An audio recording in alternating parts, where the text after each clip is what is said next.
नमस्कार मित्रांनो, रहमान पठाण या यूट्यूब चॅनलमध्ये आपलं सर्वांचं स्वागत आहे। मित्रांनो, अभियोग्यता आणि बुद्धिमापन चाचणी यासाठी साधारणतः 2.25 लाख अर्ज जे आहे ते 2.25 लाख अर्ज या ठिकाणी प्राप्त झालेले आहे। परंतु सकाळपासून एक जी बातमी आहे ती बातमी व्हायरल होत आहे आणि त्यामध्ये सांगितलं जात आहे की साधारणतः 27 मे ते 10 जून दरम्यान तुमच्या जे काही टेटच्या परीक्षा आहे त्या टेटच्या परीक्षा या ठिकाणी होणार आहे।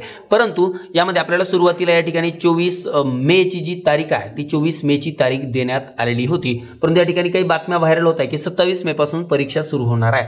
आता याची सत्यता जर पडताळायची झाली तर यामध्ये एक महत्त्वाचा मुद्दा आहे, तो या दरम्यान MPSCच्या परीक्षा आहेत, या दरम्यान DEDच्या परीक्षा आहेत, या दरम्यान BEDच्या परीक्षा आहेत, या दरम्यान MEDच्या परीक्षा आहेत। आता ह्या एवढ्या ज्या परीक्षा आणि इतर तत्सम ज्या काही तुमच्या स्पर्धा परीक्षेच्या परीक्षा असतील त्या परीक्षा या ठिकाणी या दरम्यान असणार आहे।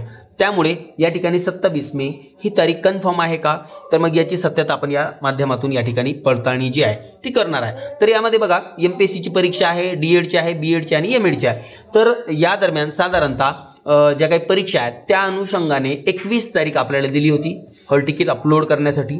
जी 21 तारीख आहे, 21 तारखेपर्यंत हॉल तिकीट जर अपलोड केले तर 24 ला परीक्षा देणं शक्य आहे का, हा सर्वात महत्त्वाचा प्रश्न आहे। तर 24 ला परीक्षा देणं म्हणजे 2 दिवसामध्ये ह्या ज्या गोष्टी आहे, म्हणजे साधारणतः 24 तारखेपर्यंत यांचे जे हॉल तिकीट आहे, साधारणतः माझी जर परीक्षा आहे MPSCची, ठीक आहे, मग मी 21 तारखेपर्यंत त्याचं हॉल तिकीट अपलोड करणार आणि मग 2 दिवसात साधारणतः माझी परीक्षा ते 24 ला असणार का, हा महत्त्वाचा प्रश्न आहे।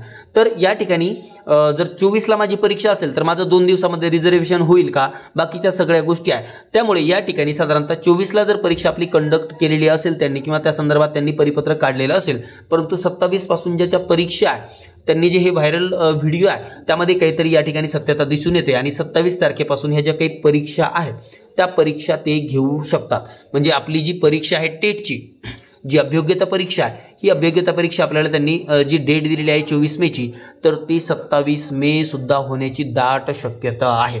कारण 2 ते 3 दिवसामध्ये आपले हॉल तिकीट अपलोड होणं किंवा आपल्याला जर लांबचे सेंटर मिळाले तर त्याचे तिकीट बुक करणं, ह्या सगळ्या गोष्टी यामध्ये येतात। त्यामुळे 2-4 दिवस जो काही कालावधी आहे साधारणतः 24 पासूनचा 27 पर्यंत तो कालावधी वाढण्याची या ठिकाणी दाट शक्यता आहे।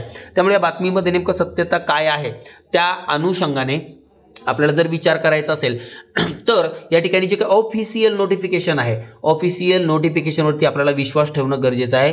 या संदर्भात अद्याप कोणतंही ऑफिशियल नोटिफिकेशन आलेलं नाही आणि जर त्यांना 27 मे पासून IBPS जर परीक्षा घेत असेल, ऑलरेडी आपल्याला त्यांनी 24 मेची डेट दिलेली आहे, पण 27 मे पासून जर त्यांना घ्यायची असेल तर लवकर त्या संदर्भात त्यांचं नोटिफिकेशन येईल आणि ते नोटिफिकेशन आपण आपल्या टेलिग्राम चॅनलला पण देऊ आणि जर ते नोटिफिकेशन देत असेल तर त्या नोटिफिकेशनवरती आपल्याला विश्वास ठेवायचा आहे।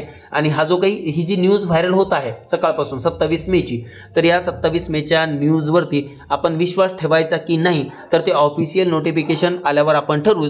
परंतु साधारणतः या ठिकाणी या संदर्भात आपल्याला थोडीशी सत्यता दिसते, कारण 2 दिवसामध्ये सगळ्या गोष्टी या ठिकाणी होणं पॉसिबल नाही। त्यामुळे यावरती आपण थोड्याफार प्रमाणात विश्वास ठेवायला हरकत नाही आणि ज्यावेळेस आपलं नोटिफिकेशन येईल ऑफिशियल त्यावेळेस आपण 100% या गोष्टीवरती विश्वास ठेवणार आहोत।